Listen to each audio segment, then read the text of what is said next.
Hola, buenos días. En primer lugar, pues agradecer a la organización que haya tenido a bien pues invitarme a este congreso virtual y a todos ustedes pues que espero que les sea de interés lo que vamos a indicar a continuación, ¿no? El título de la charla se llama Riesgos emergentes en centros sanitarios. Principalmente nosotros lo que queremos ahora poner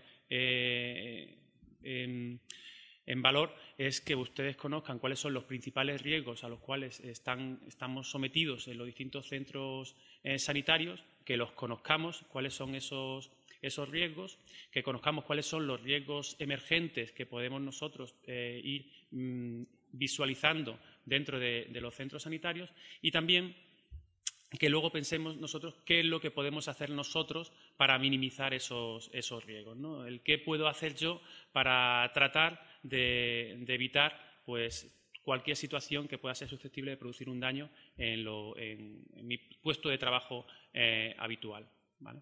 Ese sería un poco el objetivo de lo que nosotros vamos a ir viendo a partir de ahora. En primer lugar, me gustaría hacer una definición de las diferencias que nosotros podemos encontrar entre la palabra riesgo y la palabra peligro. La palabra riesgo y la palabra peligro habitualmente se utilizan como sinónimos en el lenguaje ordinario. En el lenguaje relacionado con prevención de riesgos laborales, nosotros tenemos una pequeña diferencia. Riesgo es cualquier situación susceptible de producir un daño en el cual nosotros podemos indicar como riesgo pues, el de caídas de personas a distinto nivel, caída al mismo nivel, riesgo con agentes biológicos, etcétera, ¿no? Y entonces, cuando nosotros hablamos de riesgo, estamos introduciendo la probabilidad de que se materialice un determinado daño. Entonces, riesgo es la probabilidad de que se materialice un determinado daño y peligro es la situación susceptible de producir un daño. Por lo tanto, son dos cosas que son distintas. Y nosotros, a lo largo de la charla, intentaremos de establecer un poco las diferencias que tienen entre ellas.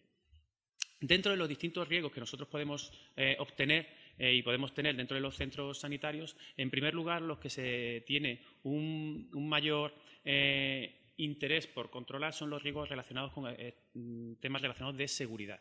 ¿Cuáles son este tipo de riesgos? Pues este tipo de riesgos están, en primer lugar, son aquellos que nos pueden producir algún tipo de accidente de trabajo. Dentro de esos riesgos que nos pueden producir accidentes de trabajo, nosotros en nuestro uso y trabajo diario, pues son riesgos relacionados pues, con las infraestructuras, cómo se encuentran esas infraestructuras, relacionados con los agentes biológicos, pues los pinchazos que se pueden producir en la manipulación habitual de elementos cortopunzantes, riesgos relacionados con los sobreesfuerzos que se pueden producir en la manipulación de pacientes, etcétera, ¿no? Son unos riesgos que nos van a producir, son susceptibles de producir accidentes de trabajo, que son un deterioro puntual importante de la salud de un determinado trabajador. Y luego vamos a hablar también un poco sobre los riesgos de higiene. Los riesgos asociados a la higiene son aquellos que pueden producir algún tipo de enfermedad profesional. Dentro de los riesgos que nosotros podemos tener en un centro sanitario relacionados con la higiene, podemos estar hablando de riesgos asociados a los agentes químicos, como por ejemplo pueden ser en los quirófanos el sevofluoral y el protóxido, o el óxido de etileno en las centrales de esterilización, el formaldehído en anatomía patológica, etcétera, ¿no? Esto nos va a producir un deterioro paulatino de nuestra salud. Y los riesgos que actualmente y que tienen una importancia fundamental en la actualidad en los centros sanitarios son los riesgos relacionados con los aspectos psicosociales, ¿no? Actualmente la organización del trabajo, nuestro ritmo en el cual estamos desarrollando nuestras funciones, hace que los riesgos psicosociales estén emergiendo y le estemos dando voz a esos riesgos y se esté preocupando todas las instituciones, los trabajadores, los agentes sociales, todo el mundo se está preocupando por este tipo de riesgos, intentando solventar este tipo de riesgos, puesto que nos van a permitir que una mejor organización del trabajo y un trabajo más eficaz y más eficiente. Esos son los principales riesgos que nosotros podemos tener en los centros sanitarios.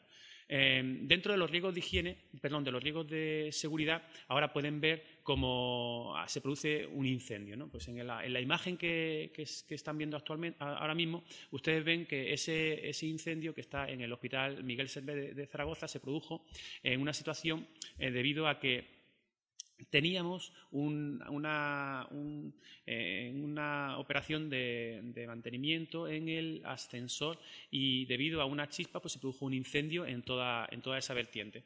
Un incendio en un centro sanitario produce una serie de riesgos asociados a la seguridad tanto de los profesionales como de los usuarios que hace que sea totalmente evitable, ¿no? Entonces tenemos que establecer medidas y estrategias para minimizar esos riesgos. Luego, otro tipo de riesgos que son más comunes, pues ahora mismo, por ejemplo, están ustedes viendo a Fidel Castro, que terminaba un discurso, y ahora ustedes verán que ese discurso, pues cuando justo cuando lo termina, empieza a andar y se produce una caída. Esa caída se produce, si se dan cuenta, porque solamente hay un escalón. En la normativa pues no te permite que haya únicamente un escalón porque si no la posibilidad de caerse es mucho mayor que si hubiera 3 escalones porque la diferencia de cota sería mucho mayor, ¿no? Entonces, son situaciones que aunque nosotros pensemos que no se pueden producir, al final se terminan produciendo y se terminan produciendo en todos los sitios, ¿no? Y otro ejemplo que me gusta traer a colación, como ustedes están viendo actualmente, pues aquí tenemos a nuestra antigua reina, en la cual no sé si son aficionados al fútbol, pero estos son las semifinales de la Eurocopa entre Alemania y España, ¿no? Entonces, justo, pues la verdad que aquí pues Puyol metió un gol de cabeza muy bueno y nos hizo que pasáramos la semifinal, ¿no? Y justo cuando baja la reina al vestuario, como pueden ustedes estar viendo, pues hay determinados jugadores que empiezan a quitar los elementos que hay por el suelo, el chándal, las botas, etcétera, ¿no? Está Sergio Ramos quitando cosas, está Casillas quitando cosas, están quitando elementos que hay por el suelo. ¿Por qué? Porque en varias ocasiones la reina casi tropieza y casi se cae, ¿no? Entonces se da cuenta pues todo el personal que hay allí y empieza a quitar rápidamente todo lo que hay en el suelo. Por eso quiero decir que nosotros tenemos que, antes de realizar cualquier tipo de actividad, pues conocer qué es lo que vamos a hacer y estar en el entorno adecuado y utilizar los equipos adecuados. Si se fijan, pues lo que llevaba la reina puesto eran unos zapatos de color rojo pues muy llamativos, pero con tacones que no son los adecuados para estar en un vestuario, ¿no? Entonces, eso sí que me parece importante, ¿no? Tenemos que utilizar los medios adecuados para cada situación. Evidentemente, los jugadores en un vestuario están con sus zapatillas, etcétera, y no es un vestuario, no es un sitio donde podamos estar con unos tacones, ¿no? Pues entonces, ese símil nosotros lo podemos establecer a cualquier ámbito de nuestra actividad, ¿no? Si nosotros tenemos que utilizar una mascarilla de protección porque estamos frente a un determinado riesgo biológico, TBC, por ejemplo, pues nosotros tenemos que utilizar una mascarilla de protección que cumpla una serie de normativas y que sea la adecuada para ese riesgo. Mientras que si nosotros utilizamos una mascarilla quirúrgica, pues nos sirve para proteger al paciente, ¿no? Sobre esto profundizaremos un poquito más adelante. Entonces, ahora me gustaría que hicieran una pequeña reflexión sobre cuáles son los principales motivos que creen que por los que se puede producir un accidente en su puesto de trabajo habitual, ¿no? Entonces, piénselo durante 5 segundos antes de que yo les indique, ¿no? Y que le haga una pequeña reflexión sobre eso. Simplemente 5 segundos pensando sobre en qué me puedo yo accidentar.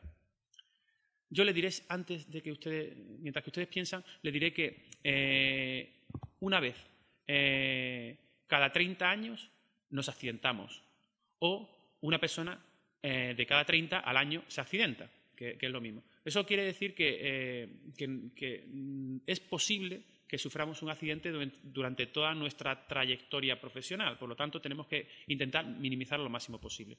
Pues en la diapositiva que ustedes están viendo ahora mismo pueden ver que existen distintos riesgos que sean de accidente, digamos, ¿no? Entonces, dentro de los distintos riesgos de accidente, no sé cuáles ustedes habían pensado que se podían producir, pero ven principalmente 3 que son muy importantes, ¿no? Uno es de caída de personas al mismo nivel. Algo que parece trivial. Pensamos, oye, ¿cómo me voy a caer yo al mismo nivel si no hay ninguna... no, es muy difícil que me caiga al mismo nivel. Pues si ustedes ven la estadística, aproximadamente un 20% de los accidentes que se producen en un centro sanitario, en un caso de un hospital de tercer nivel, son debido a caída al mismo nivel. Luego, asociado también a sobreesfuerzos, debido a que hay muchos profesionales que desarrollan su actividad profesional habitual de manipulación de pacientes, también sufren mucho sobreesfuerzo, ¿no? Y otro de los apartados importantes, esto también en torno al 20-25%, es la exposición a agentes biológicos. En un entorno sanitario, en un entorno de asistencia sanitaria, el riesgo biológico, principalmente asociado a los pinchazos, pues es importante, ¿no? Entonces tenemos que establecer estrategias para intentar minimizarlo. Entonces, eso sí que quería yo que vieran un poco lo que ustedes percibían, cuáles era el riesgo o los riesgos que ustedes creían que eran los más importantes en relación a lo que realmente se produce, ¿no? La percepción del riesgo con respecto al riesgo real, ¿vale? Entonces, sobre eso, profundizar alguna pequeña cosa, ¿no? Pues aquí ven una pequeña imagen en la cual se ven que hay una discontinuidad en el suelo, ¿no? Pues eso hace que se produzcan esos riesgos de caídas, ¿no? También es importante decir que estamos evolucionando continuamente. Nosotros, la tecnología está evolucionando. Entonces, en esta diapositiva ustedes pueden ver pues, todos los dispositivos que había hace 25 años se pueden resumir en un único dispositivo. Ustedes ven pues, una cámara, un ordenador, etcétera, y ven ahora únicamente un móvil. Pues entonces, eso está cambiando y haciendo que se tengan que amoldar continuamente las medidas preventivas que tenemos frente a determinados riesgos, ¿no? Aquí ven ustedes, por ejemplo, una cámara Kodak de 1975 que era digital. Bueno, pues esto ha ido evolucionando mucho. De hecho, nosotros a día de hoy estamos haciendo un congreso virtual, algo que hace 5 o 10 años era totalmente impensable, ¿no? Y hoy en día, pues, la tecnología permite que tengamos herramientas para poder desarrollar este tipo de actividades, ¿no? Y esto genera una serie de riesgos que son distintos a los que veníamos teniendo tradicionalmente. Aquí ven un ordenador de los años 1950 en el cual pues, tenían que haber 13 personas para poder descargar ese ordenador, cuando en la actualidad llevamos el ordenador en una mano, ¿no? Entonces, las cosas van evolucionando y ahora actualmente uno de los riesgos que se están generando y que se ven en la actualidad es que la gente va andando con el móvil en la mano. Entonces, no miramos hacia dónde vamos, ¿no? Entonces, las cosas van evolucionando. Y en el ámbito sanitario, pues simplemente les pongo aquí el ejemplo de una cama. Las camas que nosotros tenemos hoy en día articuladas, que permiten elevar al paciente, que permiten poner distintas posiciones, no tienen nada que ver con las camas que nosotros teníamos en el pasado, ¿no? Entonces, en esta otra imagen que ustedes pueden ver, pues una habitación en la cual hay un gran número de camas, no como en la actualidad, que está limitado, y con las camas que no tenían prácticamente ningún elemento para capacidad de movimiento, ¿no? Entonces, eso sí que es importante que veamos que se está evolucionando, continuamente evolucionamos a lo largo del tiempo, se está evolucionando. Las características que definen la percepción del riesgo son varias, ¿no? Y dentro de estas características nosotros podemos encontrar una que es el control. El control significa que cuando nosotros tenemos el control sobre la actividad que vamos a realizar, percibimos que el riesgo es mucho menor. Por ejemplo, yo estoy conduciendo y cuando yo llevo el volante, creo que el riesgo es menor que cuando voy de copiloto. Otro es si el riesgo es natural para nosotros o es un riesgo creado artificialmente, ¿no? Entonces, en ese sentido, pues ahora están viendo ustedes pues una explosión, la explosión que se produce en Fukushima. Ahí ustedes ven que es un tema relacionado con radiaciones ionizantes y este hecho hizo que la percepción del riesgo que se tiene actualmente sobre la radiación ionizante sea muchísimo mayor que la que se tenía anteriormente. Sin embargo, si nosotros comparamos el riesgo también de radiaciones ionizantes con radiaciones no ionizantes, por ejemplo, pues aquí están ustedes viendo la playa de La Caleta en Cádiz, pues es totalmente distinto. Nosotros nos exponemos a este tipo de riesgos sin ningún problema, mientras que el riesgo de la radiación ionizante lo vemos como un riesgo muchísimo mayor, ¿vale? Otro aspecto que también tiene en cuenta es la memoria del riesgo. Si nosotros los riesgos a los que estamos expuestos son riesgos que hemos estado anteriormente expuestos y esos riesgos han sido importantes para nosotros, ¿no? Pensando en agentes biológicos, nosotros tenemos distintos riesgos que hemos tenido a lo largo de estos últimos años, ¿no? Por ejemplo, el SARS, la gripe aviar, la gripe A, y actualmente pues el tema del ébola. Y este tipo de riesgo, al tener esa memoria, pues incrementa la percepción de ese riesgo. También depende si nosotros elegimos estar expuestos a ese riesgo o no elegimos estar expuestos a ese riesgo. Si el riesgo el cual estamos nosotros expuestos es un riesgo nuevo, es un riesgo que tradicionalmente hemos estado a ese riesgo expuesto, y también si nosotros tenemos algún tipo de beneficio por estar expuestos a ese riesgo, ¿no? Si, por ejemplo, pensemos en un torero. El torero, la percepción que tiene sobre el riesgo de estar en una plaza, pues es muy distinta que la que nosotros podemos tener en un momento determinado, porque no tenemos ningún beneficio, ¿no? Y también si nosotros tenemos confianza o no tenemos confianza en nuestras instituciones a la hora de prevenir ese riesgo, ¿no? El caso reciente que hemos tenido, que ahora hablaremos algo sobre el tema del ébola, hemos tenido una situación en la cual, mientras que nosotros hemos pensado que el riesgo estaba controlado y que teníamos perfectamente solucionado cualquier situación que se pudiera producir, teníamos una percepción de menor riesgo, que en un momento puntual que se produjo una exposición de una trabajadora, entonces esa percepción de ese riesgo se incrementó, ¿no? Aquí vemos un vídeo en el cual vemos un señor saltando desde distintos edificios, ¿no? Evidentemente, la percepción que tiene este señor sobre ese riesgo es mucho menor que la que podemos tener nosotros, ¿no? Porque tampoco tenemos conocimiento sobre los medios que se utilizan para evitar ese riesgo y para minimizarlo, ¿no? El paracaídas que lleva, las medidas de seguridad, etcétera, ¿no? Y aquí vemos otro ejemplo de un señor que algo que ninguno, bueno, yo por lo menos no sería capaz de hacer, que está subido en un ala de un avión y que se pone a subirse en el ala del avión, va con una mochila, y este señor, pues la percepción que tiene del riesgo de lo que está haciendo, pues es muy baja, porque de hecho lo está haciendo, ¿no? Y es capaz de saltar del avión sin ningún problema. Eso hace que veamos que la percepción que nosotros tenemos sobre determinados riesgos es variable, y es variable en base a esos factores que nosotros hemos estado diciendo anteriormente. Y como hemos introducido el tema del ébola, pues vamos a ir viendo los distintos elementos que han hecho que vayamos percibiendo este riesgo de una manera distinta, ¿no?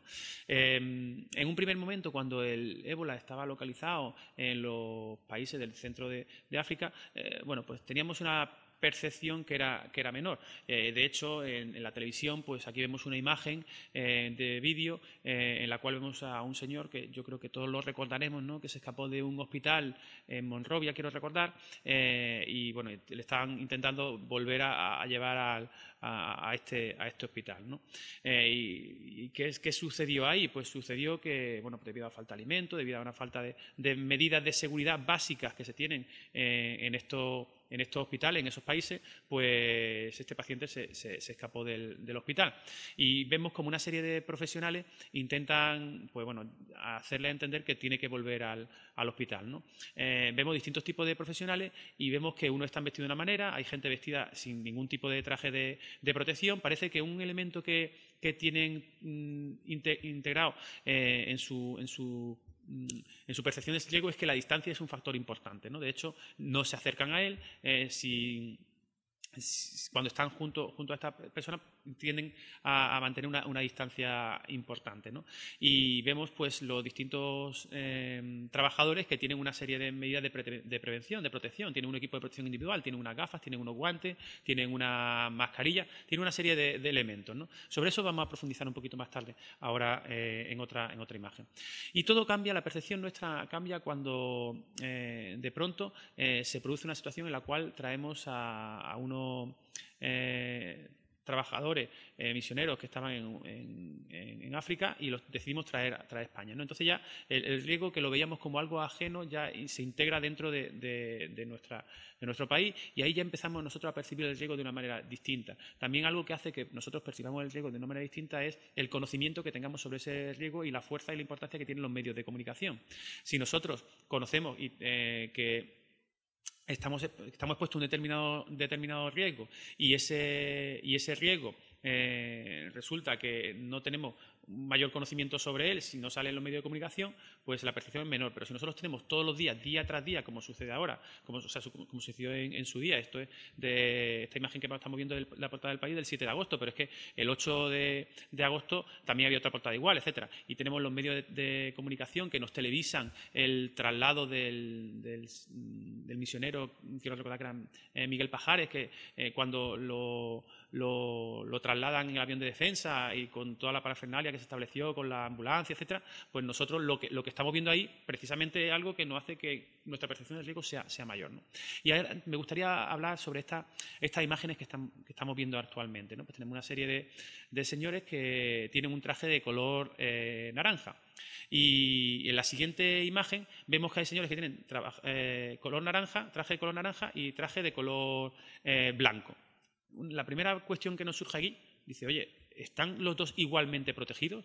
Vemos que hay señores que no tienen puesta la solapa del traje, que no la tienen pegada, vemos que no tienen gafas de protección, vemos que unos tienen una cinta adhesiva cogida al guante, que otros no la tienen.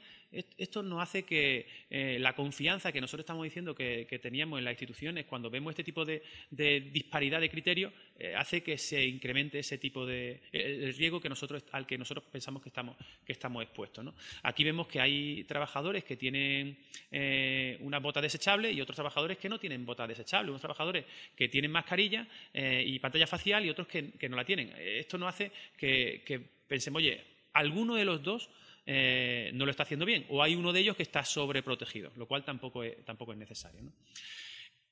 Y aquí pues vemos ese tipo de ejemplos que he comentado anteriormente. Y como comentaba, que teníamos nosotros distintos días que iba apareciendo todos los días en las portadas de los periódicos pues esta situación, ¿no?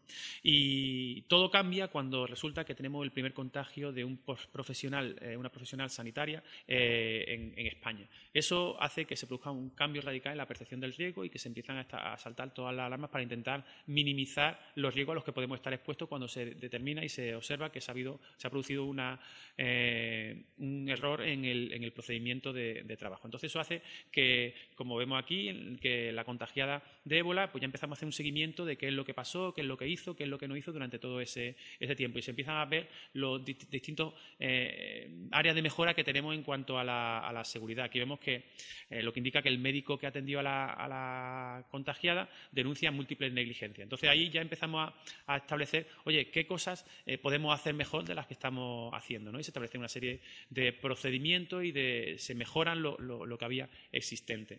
Entonces, en ese sentido, sí decir que yo creo que como elemento clave que nosotros tenemos para poder minimizar ese tipo de riesgo es la formación. Es fundamental que estemos formados, que todo el profesional que esté expuesto a este tipo de riesgo esté formado. Y tiene que estar todo el personal formado, tanto el personal sanitario que tiene una asistencia directa al paciente como el personal que realiza funciones accesorias. Si nosotros necesitamos realizar algún tipo de actuación de infraestructura en alguna habitación en la cual está un paciente que sea sospechoso del virus del ébola, tenemos que tener una formación. Todo el personal que esté expuesto a este riesgo tiene que tener una formación adecuada. Y la formación tiene que estar entendida de manera actual, ¿no? No es una visión antigua, como estamos viendo en este vídeo, que tenemos de la prevención de riesgos laborales. En este vídeo un poco lo que se nos viene a decir que estamos pensando cómo optimizamos el negocio, ¿no? Y estamos pensando cómo se optimiza el negocio a cualquier coste. Y se está hablando de coste de vida humana y parece que es algo que nos da igual, ¿no? Esta percepción que están ustedes viendo en este vídeo, afortunadamente ha cambiado. Eso ya no es la realidad a día de hoy.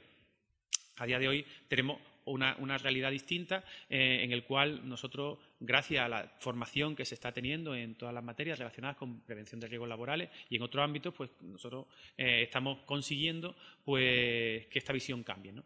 Y lo que yo les decía de la formación, que era muy importante que nosotros pudiéramos tener acceso a una formación adecuada, es para adquirir una serie de conocimientos y sobre todo que permita un cambio de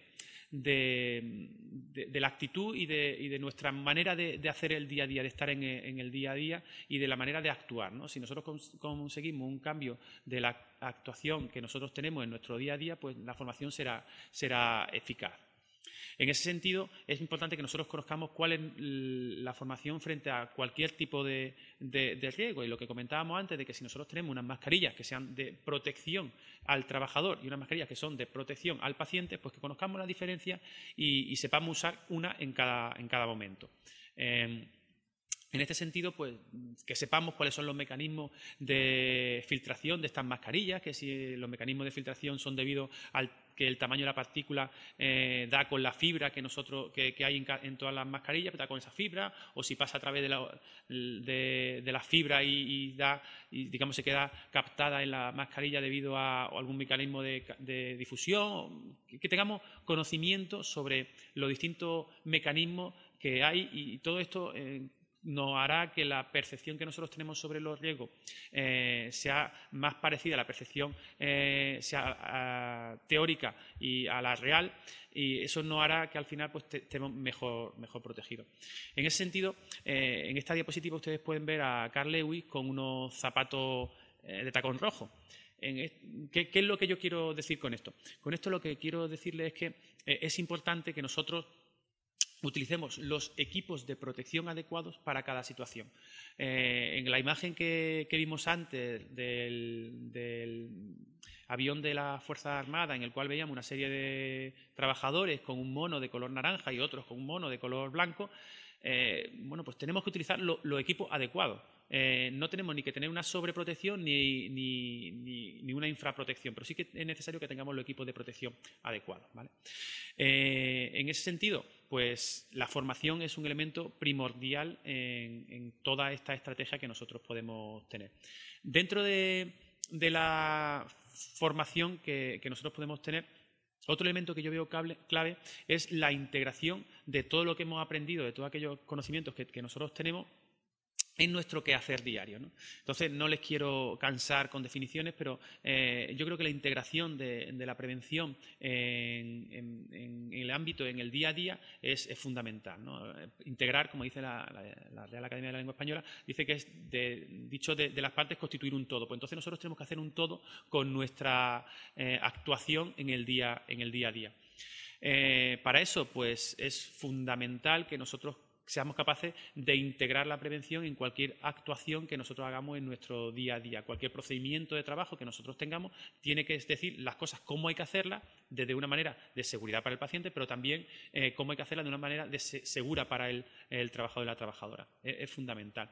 Entonces, aquí pueden ver un vídeo que es un pequeño fallo puntual, pues este señor subió en una escalera y de pronto se cae la escalera y se produce el fallo. Los accidentes de trabajo se pueden producir por esos hechos puntuales que hacen que se llegue a materializar ese riesgo. Y aquí tenemos otro ejemplo que pueden ustedes ver, que un torito pues intenta pasar por un paso, que esto lo podemos aplicar nosotros en nuestro día a día. Al final pues no sucede nada, pero sí que es necesario que nosotros, pues a la hora, un ejemplo tan claro como es a la hora de llevar una caja de un sitio a otro, pues que veamos que está despejado el camino y que donde vamos a poner la caja pues hay sitio para poder ponerla, ¿no? Y que no pensemos cómo lo vamos a hacer una vez que ya hemos llegado al sitio.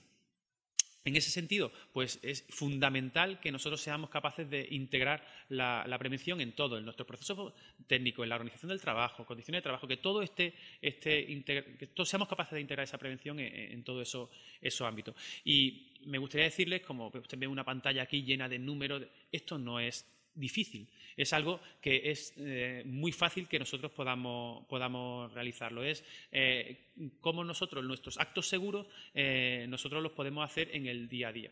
Algo tan sencillo como cuando nosotros estamos bajando por una escalera, si tiene pasamanos, pues cogernos por el pasamanos, es un elemento que está y que nosotros podemos tenerlo, pues utilizarlo y hacerlo. Es relativamente sencillo cuando nosotros tengamos esa posibilidad. Por eso, sí que yo creo que en las grandes organizaciones hay alguien que tiene que marcar lo que son las directrices, pero como ustedes pueden ver aquí, todos los barcos están yendo en la misma dirección.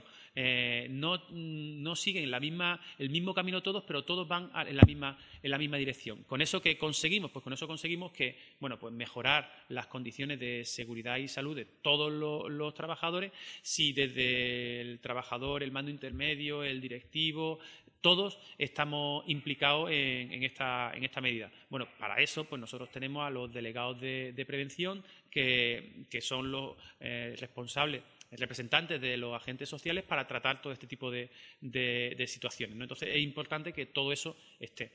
Y tenemos que pensar eso, ¿qué puedo hacer yo? Pues básicamente lo que nosotros podemos hacer es eso, es interiorizar todos los mensajes que nos dan en el día a día de cómo podemos hacer las cosas de una manera mejor y más segura e integrarlo en nuestro día a día. Aquí, como podéis ver ahora en este ejemplo, es de hace ya unos cuantos años, pero me parece ilustrativo porque el presidente del Congreso, cuando en aquella época era José Bono, pues vio un pequeño incendio en un anexo, o sea, en un ordenador que tenía allá al lado, y él intentó apagarlo. Podremos entrar a pensar si lo apagó bien o lo apagó mal, porque le echó fuego, intentó apagar con agua el fuego eléctrico, y eso no es lo más adecuado. Pero sí que él pues lo pudo hacer, ¿vale? Lo cual es importante eso, que nosotros tengamos integrada esa prevención. Y ya para terminar, sí que me gustaría acabar con una pequeña historia que yo creo que es lo que nosotros tenemos que intentar pues interiorizar. Aquí usted ve un campo de golf y en este campo de golf sí que me gusta a mí traerlo un poco a colación porque no sé si conocerán ustedes a Severiano Ballesteros. Severiano Ballesteros fue uno de los mejores golfistas que ha dado este país. Pues resulta que estaba próximo a ganar el Masters de Augusta, que es uno de los torneos más importantes en el mundo del golf, y en el último hoyo estaba a una distancia muy, muy, muy corta para meter la bola en el hoyo. Y ya ganaba, metía la bola en el hoyo y ganaba, y ya era el campeón del Masters de Augusta, ¿no? Y resulta que cuando le va a dar a la bola, le da justo a la bola, y cuando va la bola a entrar en el hoyo, pues justo va y no entra. Total, que en el siguiente, empata el que venía segundo, en el desempate, pues resulta que pierde el Masters de Augusta. Y cuando le preguntaron a Severiano Ballesteros, Severiano, ¿por qué fallaste esa bola? Si para un golfista profesional como tú es algo que es muy sencillo y que lo podía hacer relativamente fácil. Y él dijo, que yo creo que esto es lo importante, dice, ¿por qué me falló la concentración? Porque cuando yo fui a darle a la bola esa, no estaba lo suficientemente concentrado. Entonces, yo ahí la reflexión que hago es si Severiano Ballesteros, que iba a ganar el Masters de Augusta y que iba a tener un beneficio muy importante al ganar el Masters de Augusta, le falla la concentración, es posible que a nosotros, en nuestro trabajo diario, en el quehacer del día a día, pues nos falle la concentración. Es así, nos puede fallar la concentración. Por lo tanto, es fundamental que nosotros interioricemos todas las actuaciones y maneras de trabajar seguro siempre. Yo nunca me subiré en una silla para coger algo que está en una estantería. Siempre usaré una escalera. Porque si me subo en la silla, el primer día no me caeré, porque estaré totalmente concentrado. Pero al cabo del tiempo dejaré de estar concentrado y entonces es cuando me caeré. Por eso es fundamental que tengamos integrado esa actuación preventiva en nuestro quehacer y en nuestro día a día. No quiero terminar con algo negativo, sino que decirles pues, que Severiano Ballesteros ganó el Masters de Augusta, lo ganó en 2 ocasiones, y como pueden ver ahora, pues ahí está él como va y introduce la bola en el hoyo, y evidentemente pues acaba pues muy contento y muy feliz, ¿no? Ganó en el año 80 y en el 83 creo que ganó el Masters de Augusta. Por lo tanto, bueno, pues quiero acabar con ese mensaje positivo, ¿no? Que integrar la prevención no es algo negativo, sino todo lo contrario, que evidentemente es positivo y es beneficioso para todos nosotros. Y bueno, pues agradecerles el tiempo que han estado atendiendo a esta pequeña charla y muchas gracias por estar escuchando. Un saludo.